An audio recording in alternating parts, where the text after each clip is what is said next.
사장님들 뉴스 보셨습니까? 배달의 민족이 이제 미국 회사가 됐습니다. 우버가 배민의 모회사 독일의 딜리버리 히어로를 22조 원에 인수하기로 했습니다.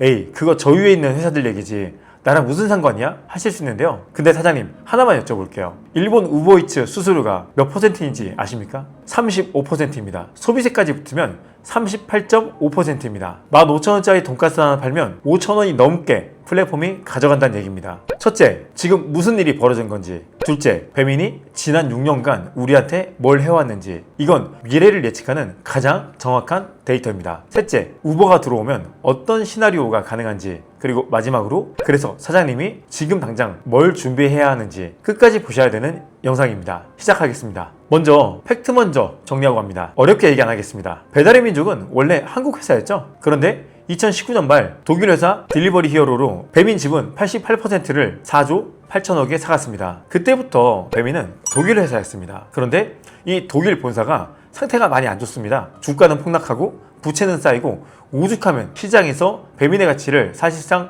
0원으로 취급했다는 분석까지 나왔습니다. 정말 딜리버리가 하는 지역마다 나라마다 다 적자가 나서 그 사업을 포기하는 경우가 굉장히 많았습니다. 그런데 DH가 배민을 8조 원에 팔려고 내놨습니다. 이때 인수 후보로 우버, 네이버, 알리바바까지 거론됐는데 우버가 판을 뒤집었습니다. 배민만 사는 게 아니라 본사 딜리버리 히어로를 통째로 22조에 사버린 겁니다. 우버는 이미 딜리버리 히어로의 지분을 상당히 갖고 있던 최대 주주였습니다. 여기에 2대 주주 지분까지 추가로 확보하면서 과반을 넘겼습니다. 여러분, 50%를 넘는 지분이 뭘 의미하냐? 다른 주주가 뭐라고 하든 이제 회사를 마음대로 운영할 수 있다는 뜻입니다. 계획은 이렇습니다. 2027년 하반기까지 인수를 마무리하고 지분 100%를 흡수한다. 그러면 배민이 벌어들이는 모든 이익이 우버로, 그러니까 미국으로 갑니다. 우버가 왜 이렇게까지 하냐? 우선 우버 CEO가 직접 밝혔습니다. 택시 호출이랑 배달을 둘 다 쓰는 고객은 하나만 쓰는 고객보다 거래액과 이익이 3배라는 것입니다. 한국에서 이미 티맵이랑 손잡고 우버 택시를 하고 있죠. 여기에 배민이 들어온다면 택시앱과 배달앱이 한 지붕 아래에 들어오는 겁니다. 정리하면 이렇습니다. 한국 배달 시장은 이제 배민 대 이제 우버겠죠. 쿠팡이츠, 미국 자본의 양강 구도로 재편됩니다. 독일이냐 미국이냐의 문제가 아닙니다. 사장님, 20조 넘게 쓰는 회사는 반드시 그 돈을 회사로 옵니다. 어디에서 회수할까요? 그게 오늘의 핵심 질문입니다. 우버가 앞으로 뭘 할지 궁금하시죠? 저는 미래를 예측할 때는 점을 안 봅니다. 과거 데이터를 봅니다. 배민이 지난 6년간 사장님들한테 해왔던 걸 쭉 보면 앞으로가 보입니다. 첫 번째, 정액제를 폐지했었죠? 옛날 배민 기억하십니까? 울트라콜, 깃발 하나당 월 88,000원에 정액제였습니다. 장사가 잘 되든 못 되든 정해진 돈만 내면 끝이었습니다. 사장님 입장에서는 매출이 늘수록 이득인 구조였죠. 저 역시도 그때 저희 매장들 돈 엄청나게 벌었습니다. 그래서 정말 배민한테 감사했었습니다. 저희는요. 그런데 2019년도 12월 딜리버리 히어로가 배민을 인수하고 불과 몇 달 뒤인 2020년 4월 정액제를 폐지하고 매출의 5.8%를 떼가는 정률제로 바뀝니다. 이때 굉장히 이슈가 많아서 정률제를 약간 보류한 적이 있었습니다. 근데 그때 당시 명분은 깃발 독식 방지였습니다. 그런데 실제로는 사장님들 수수료 부담이 2배, 3배로 뛰었습니다. 그때 나온 별명이 뭡니까? 배신의 민족. 공정거래위원회조차 이 전환이 사실상 수수료 인상이었다고 분석했습니다. 둘째, 인상 또 인상. 2024년 7월 중개 수수료를 6.8%에서 9.8%로 올립니다. 자영업자, 노동자, 소비단체가 다 반발했는데도 물러서지 않았습니다. 왜? 경쟁자가 줄었으니까요. 2025년에는 차등 수수료제를 내놨습니다. 하위 매장은 2%만 받겠다. 이게 좋아 보이죠? 그런데 상위 35% 기준이 뭐였냐면 주문 금액 기준이라 하루에 치킨 4마리만 팔아도 상위 구간에 들어갈 수 있는 구조였습니다. 생색은 냈는데 실질 혜택은 거의 없었던 겁니다. 그리고 세 번째, 공짜였던 것을 유료로 전환했습니다. 5년간 면제해주던 포장 주문 수수료 2025년 6.8% 전면 부과하기 시작했습니다. 라이더도 안 쓰고 손님이 직접 와서 가져가는 포장인데도요. 그리고 여기에 클릭당 200원에서 600원 이상 나가는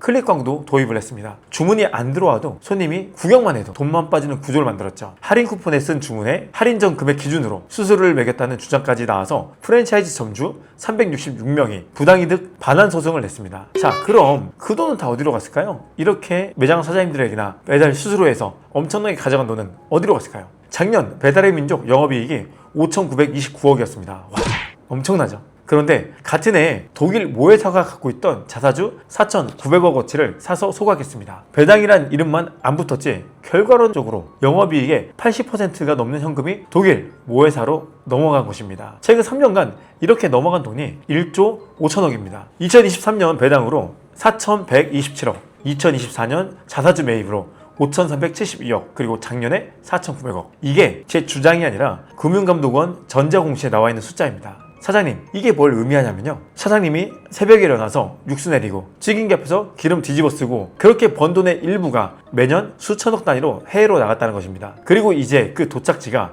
독일에서 미국으로 바뀌는 것입니다. 정액제를 정률제로, 면제를 유료로, 6.8%에서 9.8%로. 자, 이 6년의 방향성이 뭡니까? 단 한 번도 사장님한테 유리해 준 적이 없습니다. 이게 데이터입니다. 자, 그러면 사장님들은 이렇게 생각할 수 있습니다. 그래도 우버는 다르지 않을까? 이렇게 생각할 수 있습니다. 그럼 우버가 이미 배달시장 1등인 나라를 보면 됩니다. 일본입니다. 일본 배달시장은 우버이츠가 점유율 50% 이상, 딱 한국의 배민 같은 위치입니다. 참고로 쿠팡이츠도 로켓 나우라는 이름으로 일본에 들어가 있습니다. 구도가 한국이랑 판박이죠. 자, 일본 우버이츠 수수료 보겠습니다. 숫자 나오니까 집중하세요. 우버 배달 이용 시 매출의 35%, 소비세 10%가 붙으면 38.5%입니다. 지금 배민 최고 수수료율이 9.8%죠. 물론 여기에 배달비, 결제 수수료 다 합치면 체감은 훨씬 높습니다. 30% 이상이라 생각하겠죠? 우버이츠는 그걸 다 감안해도 차원이 다릅니다. 그리고 더 무서운 게 있습니다. 완전 정률제라는 점. 지금 배민 구조에서 배달비가 건당 고정이라 객단가가 높으면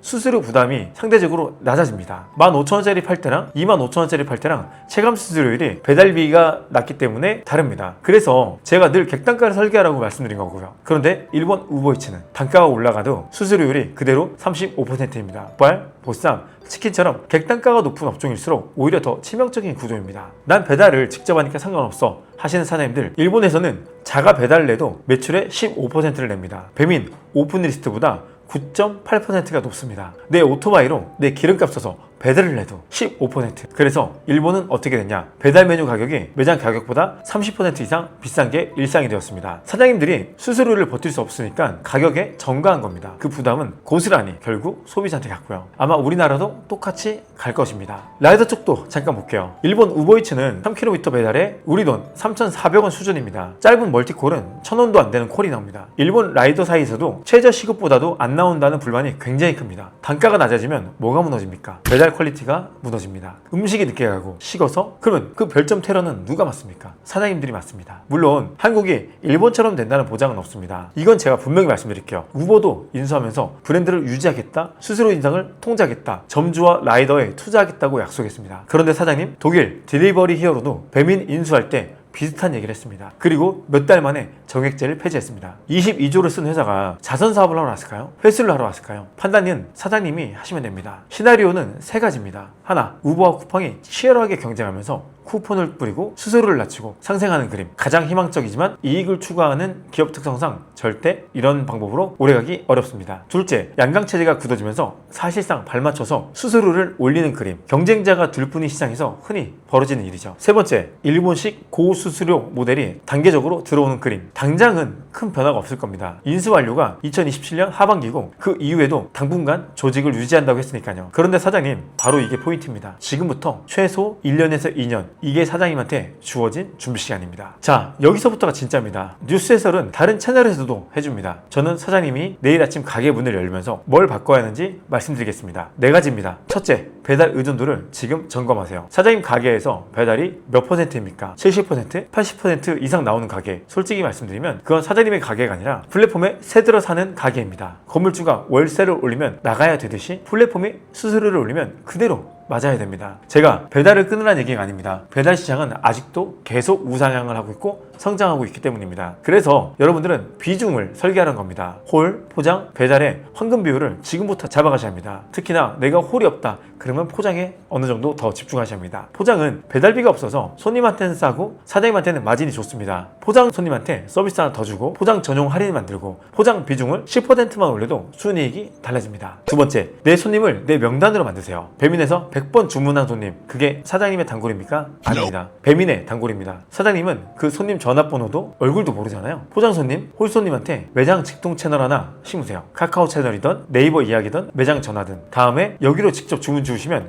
음료 하나를 드립니다. 아니면 다른 서비스 하나 드립니다. 이 한마디가 플랫폼이 흔들려도 안 무너지는 내 고객 자산이 됩니다. 꼭 여러분들의 고객의 DB를 여러분들이 소유를 하셔야 합니다. 셋째, 수수료를 버티는 메뉴 구조를 설계해야 합니다. 제가 항상 말씀드리죠. 맛은 설계다.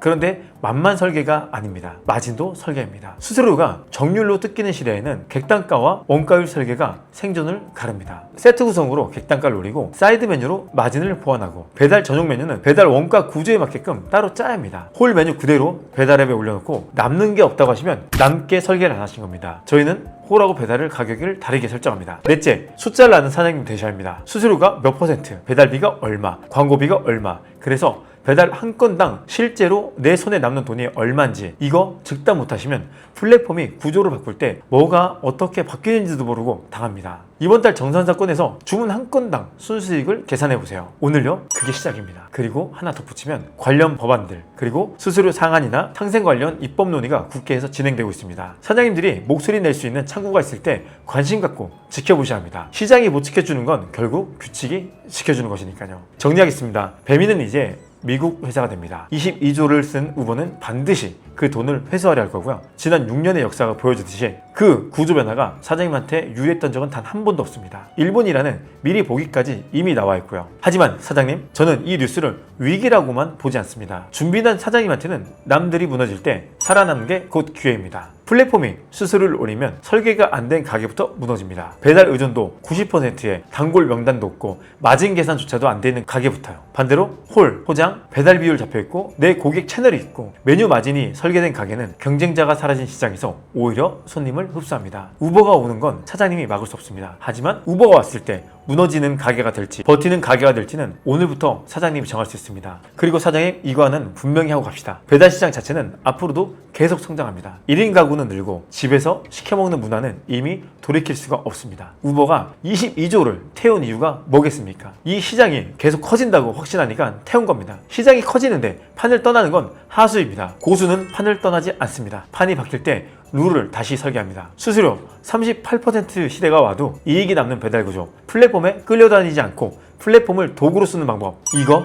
됩니다. 실제로 하고 있는 매장들이 있습니다. 그 구체적인 방법을 제가 다음 영상에서 저희가 대응하고 있는 월 매출 1억 이상 나오고 있는 매장을 통해서 제가 전부 보여드리겠습니다. 놓치기 싫으면 지금 구독 버튼 누르고 알림 설정까지 해주세요. 이건 진짜 배달하시는 사장님이라면 무조건 보셔야 되는 내용입니다. 댓글로 알려주세요. 사장님, 가게 배달 비중 몇 %입니까? 비중별로 전략이 다르기 때문에 댓글 보고 다음 영상에 최대한 반영하겠습니다. 감사합니다. 임사부였습니다.